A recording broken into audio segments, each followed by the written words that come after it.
Começando a leitura do livro Lili, continuando na página 11, com a nossa aluna Maria Luísa.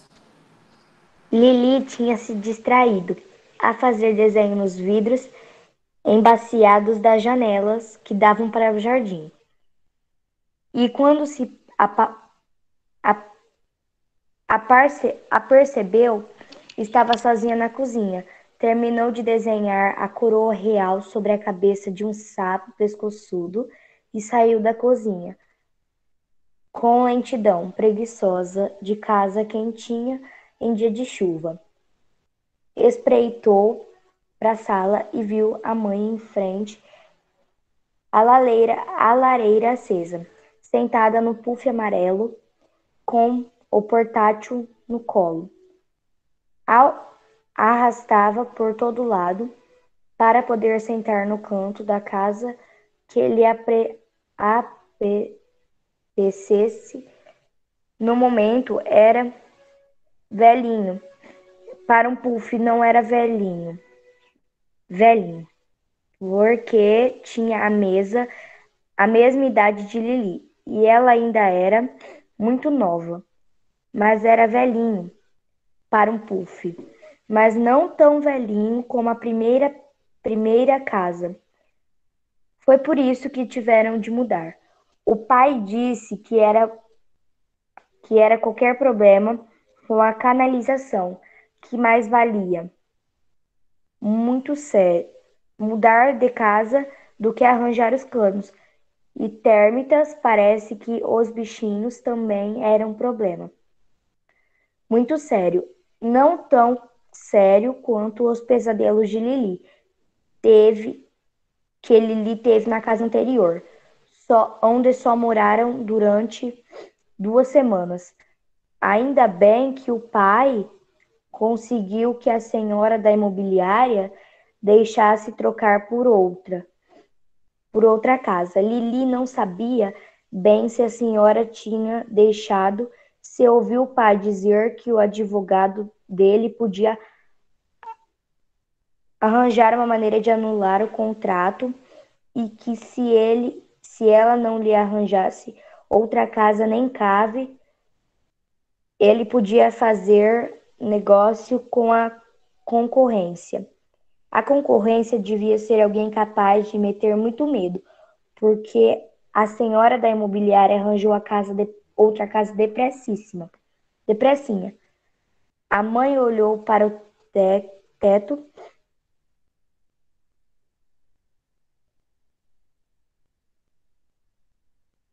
A mãe olhou para o teto quando um barulho veio do andar de cima. O pai devia estar a arrastar as coisas do corredor para o sótão. A mãe sorriu com um aceno de cabeça e voltou à escrita. Lili deixou a entregue a história do livro novo e subiu as escadas. Ao fundo do corredor, a escada de acesso ao sótão estava descida. Barulho vinha mesmo de lá de cima. Lili subiu os degraus de madeira e, à medida que a cabeça se elevava acima do nível do chão, imaginou-se a entrar em uma outra dimensão, onde o próprio ar era um feitiço criado por algum pó mágico que brilhava quando atravessava um raio de luz. A menina veio para ajudar ou foi só para ver? Disse o pai, com uma formalidade de brincadeira, ao vê-la espencada nos degraus da escada com uma cintura ao nível do chão. Posso ver primeiro e ajudar depois. Isso quer dizer que eu vou fazer o trabalho todo. É que a menina só vai observar o trabalho feito,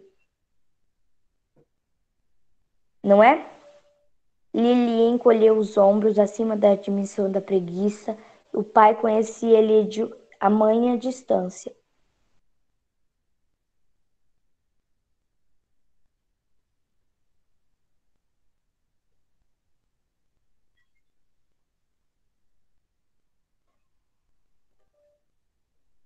A mãe à distância encontrasse alguma coisa interessante, disse ela, com a esperança de obter já uma lista completa de todos os tesouros ali esquecidos.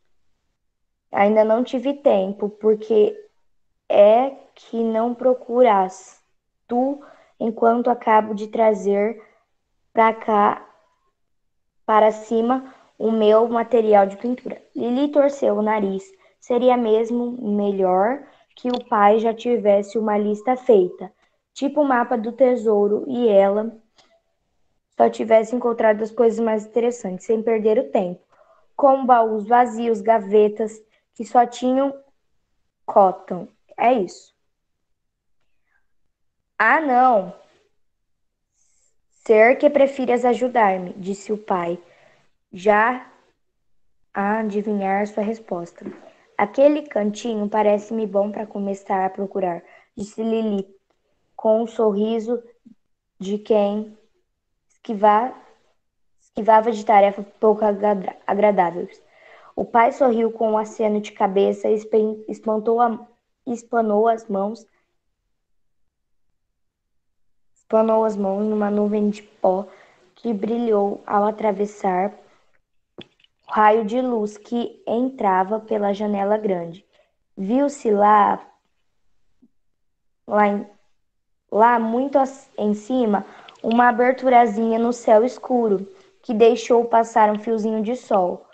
Desapareceu logo em seguida o pó ficou invisível. Se encontrasse algum tesouro, que era a minha parte, disse o pai, já da escada. Lili sorriu-lhe até deixar de lhe ver a cabeça. Ficou sozinha no sótão. Vieste, disse uma voz de um canto escuro. Lili estremeceu e voltou para o canto. Esquinou os olhos para a abertura da escada na esperança de ver a cabeça do pai aparecer bem depressa. O homem que muda saiu da sombra com passos rápidos que avançavam lentamente. Lili achou que a voz estava novamente diferente. Na verdade, achou que o homem que muda estava todo diferente, mas afinal ele estava sempre diferente. Por que é que me dissesse para eu não vir ao sótão? Disse Eva. O homem que muda refletiu um instante, ao mesmo tempo que pareceu precipitar-se numa resposta apressada. Disse não, disse não disse. Disse não disse? Disse ele, como, como se confirmasse a recomendação e ao mesmo tempo a esquecesse. Mas tu não fazes sempre tudo o que dizem? Pois não. Às vezes, disse Lili, mas ninguém faz sempre tudo o que os outros dizem. E se eu te disser que há uma maneira de fazerem sempre tudo o que quiserem? Também ninguém faz sempre tudo o que quer, disse Lili, convencida que ali havia gato, escondido com o rabo de fora. Há uma maneira, há um lugar onde é possível, tudo o que quiserem. Deve ser muito longe, porque nunca ouvi falar desse lugar. É, não é?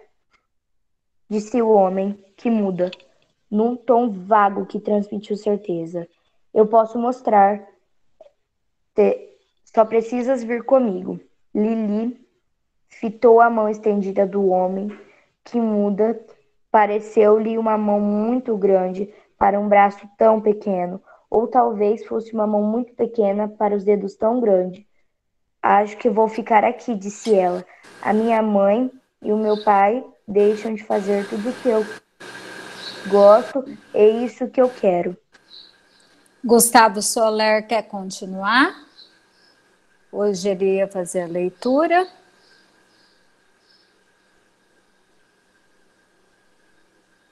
Onde que ela parou mesmo? Ó, coloquei na primeira linha. Você já pode ler ali. O homem. Tá.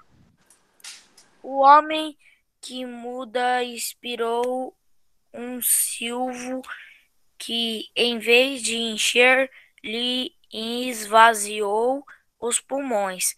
Aproximou-se numa linha recta que percorreu a distância aos zigue-zagues.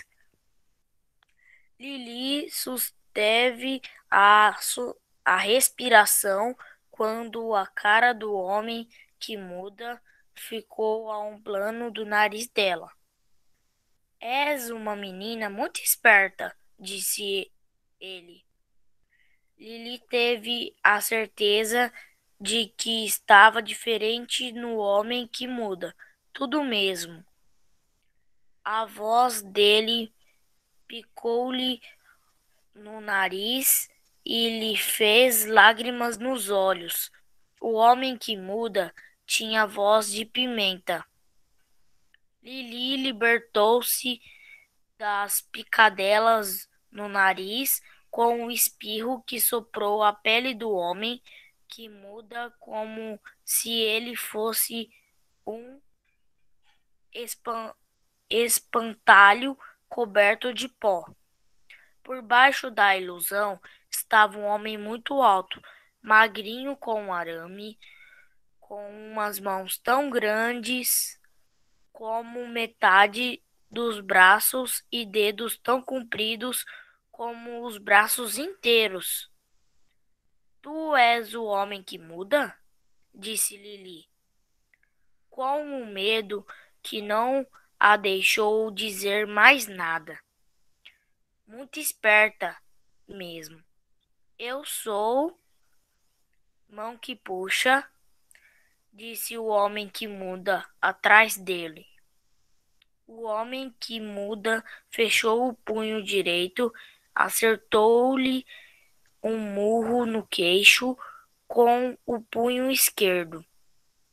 Mão que puxa deslizou para trás de pé pelo soalho com pés fininhos de arame a riscarem as tábuas, como se a luz do dia que entrava pela janela o puxasse pelas costas. Onde que tinha parado mesmo? Foi. Porque você tinha mexido. Ó, vou colocar lá em cima. Foi um erro. Cadê? Primeira linha. Foi um erro de impaciência não ter esperado pela noite. De dia, o seu poder era menor. E era menor ainda numa casa sem cave. Mão que puxa não podia voltar a desaparecer no canto escuro de onde sairá. Teria de passar pelo homem que muda. Mas o sótão tinha outras saídas. Mediu a distância entre ele e uma cama velha de ferro, arrumada por baixo de um monte de tralha. Mão que puxa esticou os dedos, que se tornaram várias vezes mais longos do que ele, e enrolou as pontas fininhas de arame às pernas da cama. Firmou-se e puxou, como se os dedos muito longos fossem os elásticos esticados de uma fisga que lhe disparou o corpo para debaixo da cama. O homem que muda só teve tempo de afastar Lili do caminho. Ela ficará entre os dedos esticados de mão que puxa, que por pouco teria conseguido levá-la com ele. Lili sentiu-se protegida nos braços gentis do homem que muda. Mesmo quando dois olhos brilharam debaixo da cama antes que desaparecerem numa paciência silenciosa que aguardaria a chegada da noite. Eu disse-te para não vires ao sótão, disse o homem que muda. A voz de canela tranquilizou Lili. Era mesmo ele? Lili arqueou as sobrancelhas num arrependimento verdadeiro. Mas não me disseste por quê? O homem que muda gastou um segundo pensativo que passou sem ele ter facto pensado. Não podia dizer que ela não tivesse alguma razão. Se eu te dissesse o motivo, fazias o que eu disse. Se calhar, e também não me disseste que ele podia disfarçar-se de ti. É um truque novo. Mão que puxa não é uma criatura qualquer. Logo explico-te. O corpo do homem que muda evaporou-se em volta de Lili e deixou no ar um cheirinho de cacau quente polvilhado de canela. Já encontraste a arca do tesouro? Disse o pai. Ao subir a escada, Lili estava sentada no gêmeo do puff amarelo da mãe, que pertencia ao pai. Na verdade, estava afundada, como se o puff a abraçasse. Espreguiçou-se e esfregou os olhos, como quem tinha acabado de acordar. O pai trazia um bloco de desenho debaixo do braço e uma caneca de cacau quente fumegante em cada mão. Ainda sobrou algum? Disse ele, ao pousar as canecas num banquinho redondo de pernas altas. Por acaso não adormeceste no puff enquanto eu fui lá embaixo? Pois não, os tesouros não se encontraram. Os tesouros não se encontraram sozinhos. Muito bem. Então, hoje termina a leitura aqui. Vocês gostaram da leitura? Pode abrir os microfones.